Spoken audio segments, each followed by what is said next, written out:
I hope that the current chair will want to visit Moscow in 2026. Of course, we support this intention. Mr. Leoglu also visited our country in March last year, 3 months after he was elected General Secretary of the OSCE, 3 months after his appointment. Yesterday and today, our conversation was frank. Our Swiss colleagues and their secretaries understand the difficulties they will have to overcome, given the deep crisis in the European Security and Cooperation Organization. The reasons for the crisis are well known, but we discussed them in addition to some of our interlocutors' questions. The reasons are clearly the actions of NATO and the European Union, who long before the events in Ukraine decided to put the organization in the service of their own interests. And after the start of the special military operation, who decided to put the organization in the service of their own interests, and who decided to support the hot war that has been unleashed against our country by the hands of the Ukrainian regime. The entire OSCE agenda, with the fewest exceptions, was Ukrainianized. This happened even in the areas that should have been dedicated to mutually beneficial cooperation, to the search for concrete and acceptable projects in the field of transport, communications, logistics, investments, and solving humanitarian issues. However, the organization is harmed by the discussions in the areas that should be considered annually, and by the topics that do not fall under the sphere of its competence. It would be a waste of time to make another Ukrainian mistake and report to those who are in charge of this process. I will not go into detail. You are probably familiar with the OSCE documents. The OSCE is based on the principle of equal and indivisible security, which has been repeatedly proclaimed at the OSCE at the highest level, including in 1999 at the summit in Istanbul and in 2010 at the summit in Astana.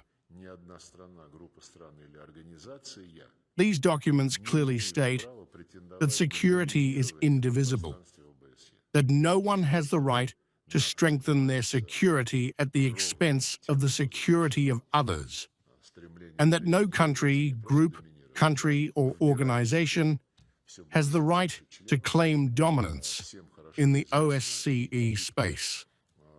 The fact that NATO is doing exactly what is forbidden, striving to dominate, and not just to dominate, but to include more and more members, is well known to everyone. The attempt to swallow Ukraine and create a bridgehead against the Russian Federation, to create military bases on its territory, to deploy weapons aimed at our country, has led to the fact that we have no choice but to launch a special military operation in response to the appeals of Donetsk and Lugansk People's Republics. After many years of attempts to explain to the West at the highest level the failure of its line to draw Ukraine into this deadly game, nevertheless, we have discussed in a broader context what could be done to ensure that the OSCE maintains its importance in the closed structure of the bloc-type trinity. When such quartets and trios are created, nuclear components are added to the exercises that are organized there. All this is disturbing and, of course, requires an open, honest discussion. We do not want NATO to deal with the security of the entire Eurasian continent. This is exactly the goal that NATO has declared. Together with the People's Republic of China and other members of the Shanghai Cooperation Organization, BRICS, we stand up for the principle of indivisibility and security. Of course, we will be ready to discuss this issue with our American colleagues when their general attitude to the key aspects of what is commonly referred to as strategic stability is clarified. As you know, yesterday, the Treaty on Strategic Offensive Weapons was adopted, and there was a vacuum. Our position was detailed in the special statement that our ministry announced. We will assume that Russia is ready for any development. Of course, we prefer a dialogue and will wait for the United States to be ready for this. In general, the conversation about the role of the OSCE in solving security problems and forming a new security architecture was quite interesting. Our interlocutors admit that without the Asian aspect, our joint efforts on the continent would not be sufficient. We will have to wait and see how all this will turn out.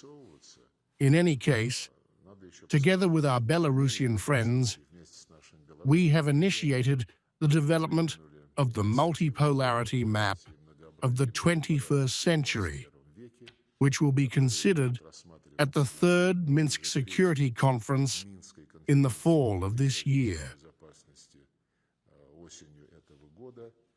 This concept will be promoted regardless of what efforts can be made to save the Security and Cooperation Organization in Europe.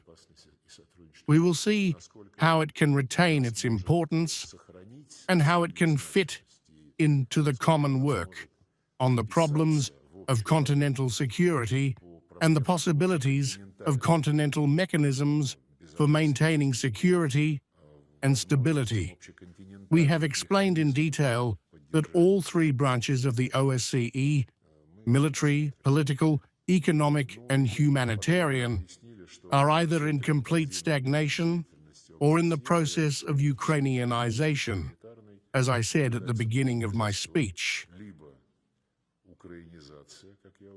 At the same time, the OSCE is completely inactive, despite the fact that there are special institutions responsible for the rights of national minorities, for the freedom of mass media, and for human rights. These institutions fully prove their incapacity, not being able to react to the most severe violations of all the OSCE principles. I mean the growth of neo-Nazi sentiments, the heroization of Nazism, the destruction of the joint military memorial legacy dedicated to those who defeated fascism in the Second World War, the discrimination of Russian-speaking people, Russian language, culture, mass media, persecution of canonical orthodoxy.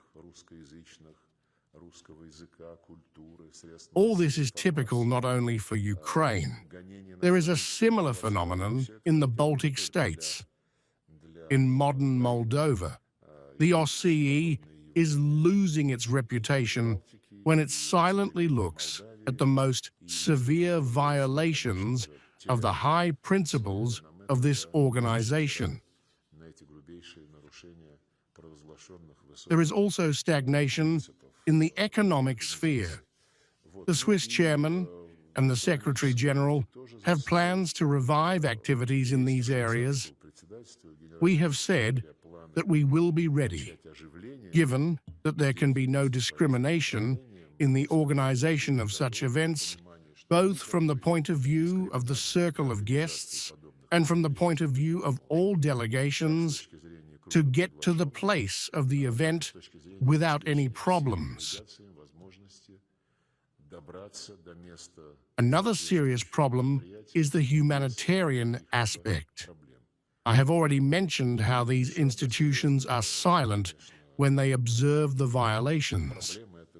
In addition, Russian participants, first of all representatives of civil society, do not allow such or other humanitarian events contrary to practice. The last thing I want to say is that our colleagues, especially the Secretary General, actively supported our thesis that it is unacceptable when the so-called organization does not have a charter, and all the institutions that have been formed in this organization operate without any universally approved rules. All this, despite the fact that the principle of consensus has been proclaimed in the OSCE.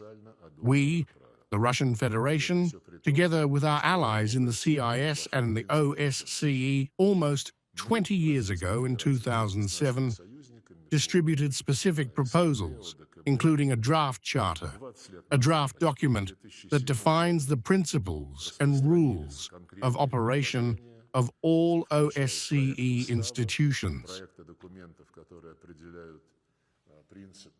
In fact, the West is doing everything to bury this work. Then it objectively paused, but now we intend to resume these initiatives.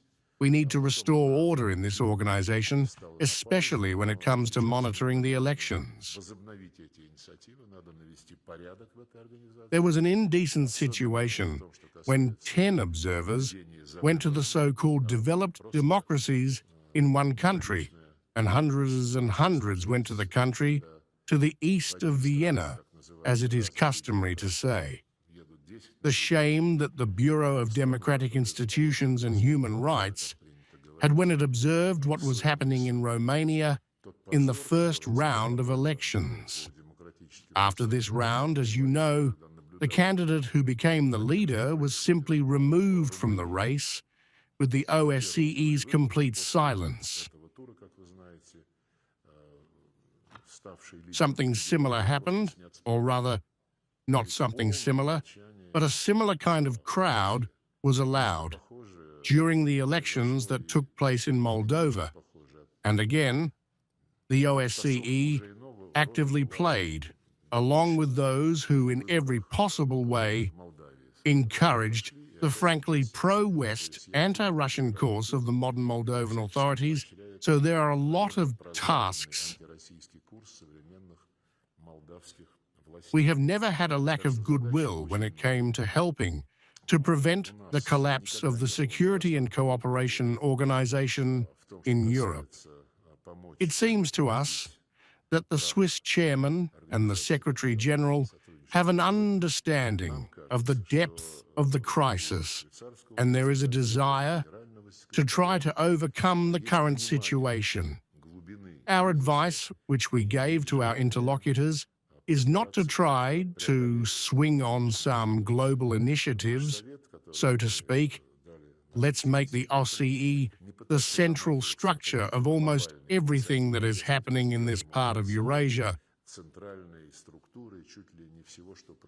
First of all, let's try to restore the normal work of the mechanisms in the military-political sphere, which are ineffective, not in our view, in the economic sphere and in the humanitarian sphere. On this, we parted ways and agreed to continue to maintain contacts. Please, RIA Novosti. Thank you very much. We have two questions, if I may, Mr. President. The first question. In your opening remarks, you spoke about the deep crisis of the OSCE as an organization. This question was planned as the main one during the talks. I would like to understand whether the Swiss side and the representatives of the organization have a clear understanding of the crisis and its depth, and whether it is possible to hope that in the future the OSCE will be able to effectively carry out the functions for which it was created. I can ask the second question, if I may. I have been trying for 10 minutes, but nothing has been explained. I understand, but what about the Swiss side? Are they not present at the press conference? Yes, we were worried about them. You know, both Mr. Cassis, the chairman of the OSCE, and Mr. Senor Leoglu, the Secretary General, will hold a press conference when they land in Vienna. This was their decision. The day before yesterday, there were some articles in the Swiss press that claimed that Russia had told them not to participate in the press conference in Moscow and to go to Vienna with this goal. However, Mr. Cassis angrily rejected these false accusations. We always want our guests to feel comfortable. If they feel comfortable talking to the press here, then so be it. If they feel comfortable in Vienna without Russian journalists, then this is also their choice. I have laid out the main topics. We have not avoided complex issues, nor issues of a global nature that flow out of the current geopolitical situation, which is rapidly and quite unpredictably developing, a situation that has exposed a number of problems within the Western camp. I will not dwell on this in detail. It is enough to listen to the statements of NATO leaders, the European Union, and the leaders of certain European countries in order to understand the current situation. The OSCE, of course, could be one of the platforms where some common approaches could be developed. However, so far, the Western countries that have usurped the leading positions in the OSCE Secretariat in military, political, economic, and humanitarian matters still believe that it is more important to get out of our skin so that the OSCE could play the role of an additional Russophobic tool and support the openly Nazi regime in Kyiv. We will see. In principle, our arguments have not been rejected. It is difficult to expect that everything will change overnight. Therefore, we have advised to start with small steps. To begin with, at least to resume normal meetings on the so-called three baskets of the organization's activities. If I may, I have a second question.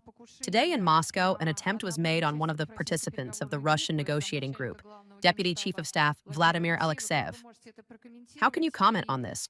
And how can this affect the further negotiation process in Ukraine? Thank you. Well, of course, I heard this news before the very beginning of the negotiations.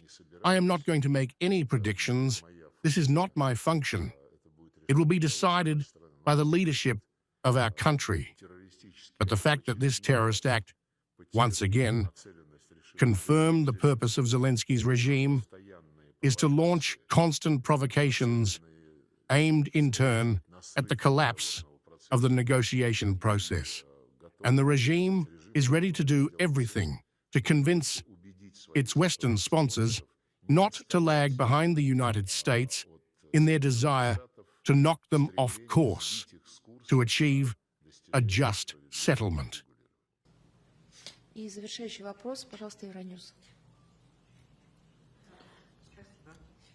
Кейт Депьюри, Европейский вещательный союз. Если вы меня позволите, Foreign Minister, я бы хотела на английском задавать вопрос. This week, another round of peace talks took place, which all sides described as productive, but without visible progress on key issues, territory and security guarantees. In addition, the meeting took place against the backdrop of continued attacks on Kyiv. Given this, how is Moscow responding to European leaders' view that Russia is, in fact, not interested in achieving peace? You are free to work in any OSCE mechanism, whether it is military or economic. That is what they say there. When will Russia stop abandoning the world? When will Russia stop bombing Kyiv? When will Russia do what Zelensky and the West demand of it? I will give one example. and there are many. About a year ago, at the end of March last year, President Trump, in a telephone conversation with President Putin, said, "Think about it, maybe announce a monthly energy truce when both sides will not attack the energy infrastructure." President Putin agreed to this in the same conversation. We announced this truce, and for a month, we did not touch Ukrainian energy facilities. Ukraine, in turn, kept silent about this proposal by Washington, and more than 130 attacks on Russian energy facilities were registered this month. These attacks continued, including attacks on absolutely civilian facilities unrelated to energy, residential buildings, passenger trains, and much more. We have repeatedly warned that we will act carefully until the enemy follows the basic rules of international humanitarian law. And we still follow these rules. We attack only those facilities that have a double or purely military significance. Therefore, when Ukraine says goodbye to everything and all the blame is placed on the Russian Federation, the press must work honestly and try to defend its profession. Today, I once again mentioned our interlocutors, Mr. Kassis and Mr. Sinalioglu, who spoke about the functioning of these institutes, including the OSCE Institute for Freedom of Mass Media. When Russia again agreed to sign a peace treaty with Ukraine, after the Minsk agreements, when NATO and the United States rejected our proposal for a new European security system, when we had no other choice but a special military operation, and when the Ukrainians proposed negotiations 2 or 3 weeks later, we agreed to them. And in Istanbul, at the beginning of April, we agreed to support the principle of settlement proposed by the Ukrainian side. 2 or 3 days after this document was approved, a tragedy took place in Bushehr, when the BBC group arrived and began to show the central street of this suburb, where tens of bodies were neatly laid out. Bushehr was razed around this village, and immediately, without any investigation, a new package of sanctions against the Russian Federation was announced. This was in April 2022. Since then, we have been asking the UN Secretary-General during my public speeches at the UN Security Council and all journalists accredited in New York at the Organization of Daily Nations, with whom I regularly meet when I am there to hold press conferences, and the OSCE leadership. The question is very simple. This story of the mass murder in the village of Bushehr is no longer mentioned by any means of mass media. You see, they have already reached the Epstein Island, but the hands do not reach Bushehr. The question we ask journalists is very simple. Please, as UN employees, as employees of respected mass media, request a list of the names of those persons whose bodies were shown to the BBC 4 years ago. I know many people in New York, those who are accredited at the Organization of Daily Nations. I used to address my old acquaintances and say, "Guys, you have some kind of journalistic pride." After all, sometimes people start digging into anything.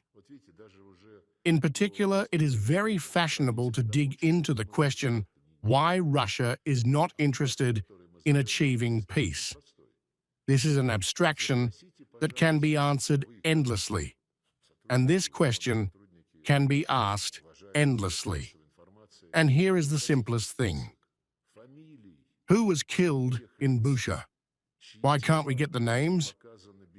The General Secretary, Mr. Guterres, along with his High Commissioner for Human Rights, whispers something unclearly, takes his eyes away, hints that there are some ethical norms that do not allow these names to be announced. And what are these ethical norms? Let them explain why they do not do this. I am again calling on journalists, primarily Western journalists, because this scandal was spread precisely in the Western media. Try to ask the Ukrainian leadership or the leadership of the BBC. They probably know who to contact to remember the details of that story. Therefore, there is no need to constantly follow the example of all sorts of Rutte, von der Leyen, and Zelensky. They will lie for a cheap price.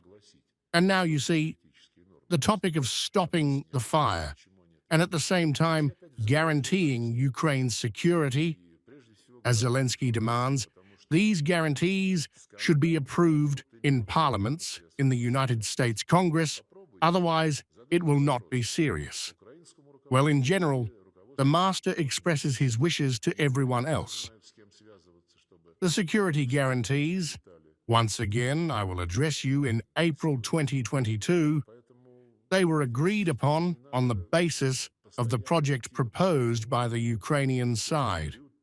And those security guarantees provided that the security of the entire region, including Ukraine, will be guaranteed. And the country's guarantors will be 5 permanent members of the Security Council, that is, including Russia and China, plus Germany, Turkey. It was a Ukrainian proposal. And there, according to the Ukrainian proposal, it was written that these guarantors will work on the basis of common consent, and any decisions will be made only by consensus, and that there will be no military bases in Ukraine, there will be no military exercises in Ukraine without the consent of all guarantor countries, that is, including Russia and China. These security guarantees were contained in a document that was approved and that we were ready to sign 4 years ago. To make such a legal agreement on its basis. Now, you probably, no one has shown it to us, maybe our delegation, which went to Abu Dhabi for the second time, was informed that it was being discussed. There, I have not yet had the opportunity to talk to them. Yesterday, we were already with our Swiss colleagues engaged in negotiations, and today, in the morning. But what leaks to the press and what does not even leak? And Ryuta said, speaking in the parliament, in the Verkhovna Rada of Ukraine, means that an intervention is being prepared.